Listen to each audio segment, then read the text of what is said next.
now my taste buds are tuned to all of those flavors. I did the same thing for juices. I juiced every fruit you can think about and every vegetable you can think about because I wanted to taste those natural flavors to understand what they tasted like, how they combine together.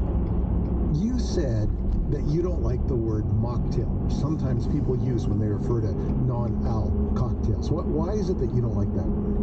Well, a mocktail is the removal of the alcohol, leaving you with the sugar and maybe the sour. Right? That's a mocktail. You're saying it's, and for me, the word mock means it's not real. You know, so a cocktail is the crafting of different flavors. Gail, what surprises people, do you think, the most when they taste an alcohol-free cocktail for the first time? They are surprised by how good it tastes. Another surprising thing is that people are like, are you sure there's no alcohol in here? And I've had folks come back to me more than once, same drink, you know, same scenario, saying, are you positively sure? I've had to give them the bottle. I've sent them to a website. Just, they can't, you know, because again, you know, they're pregnant, they might just be in recovery, and they're like, no, are you sure? Are you sure? Are you sure? Do you think that the popularity of alcohol-free drinks is a fad, or do you think that this is something that's here to stay? Oh, this is absolutely here to stay. You can't have 200 different products in the market and expect that this is just going to disappear. You know, this is dry January.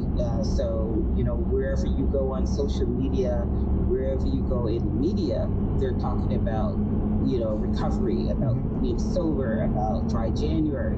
This is that big month. And you know, from what I've seen throughout this year, it's just gotten, or last year, it's just really just gotten bigger and bigger. People are also kind of even coming out of the pandemic, waking up and saying, hey, you know what? I think I'm drinking a bit too much.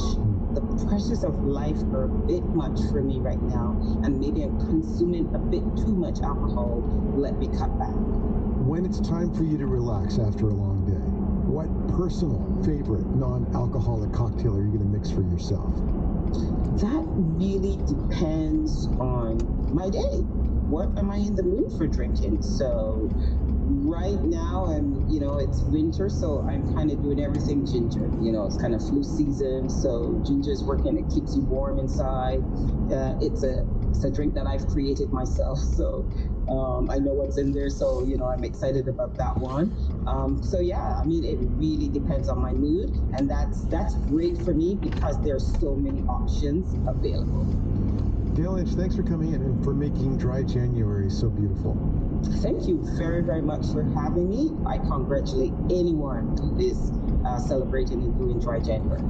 Gail Lynch is the CEO and experience designer of Zero Cocktail Bar in Toronto. Everybody realized that if you do not have local production in a pandemic, it doesn't work. So you have to bring the technology to the continent, to Africa. That's the chief operating officer of BioNTech, the pharmaceutical company made famous for its role alongside Pfizer in producing one of the world's first mRNA vaccines for COVID. And as new variants continue to spread globally, those vaccines remain incredibly important. XBB.1.5 has been detected in 29 countries so far. There may be more as sequencing becomes less and less available at a global level. It's difficult for us to track each of these subvariants of Omicron. Over the years, BioNTech has manufactured and shipped billions of doses of its vaccine. But now it's getting ready to ship out something different.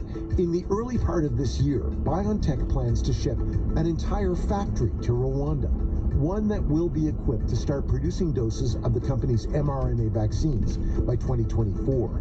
And if you're wondering how you ship a factory between continents, the answer's pretty simple. You build it out of shipping containers. You can actually scale up very quickly, so you can build very fast, and you can copy and paste it, so to say, to other countries. BioNTech has named its modular factories Biontainers. And while it's promoting them as a valuable hub for vaccine production on the African continent, skeptics say there's a lot of self-interest at play here too. Annalisa Morelli is a senior reporter with Quartz. She's here to tell us about the BioNTainers and why they're controversial among advocates for vaccine equity. Annalisa, good morning. Welcome to Day 6. Thank you very much. How are you doing? I'm doing great. And this is a fascinating story. Thanks for coming on and talking about it. Can you describe one of these prefab factories for me? How are they made? Right, so they are made remotely in Germany in this specific case, and every module is essentially like a shipping container, so it's the size and the shape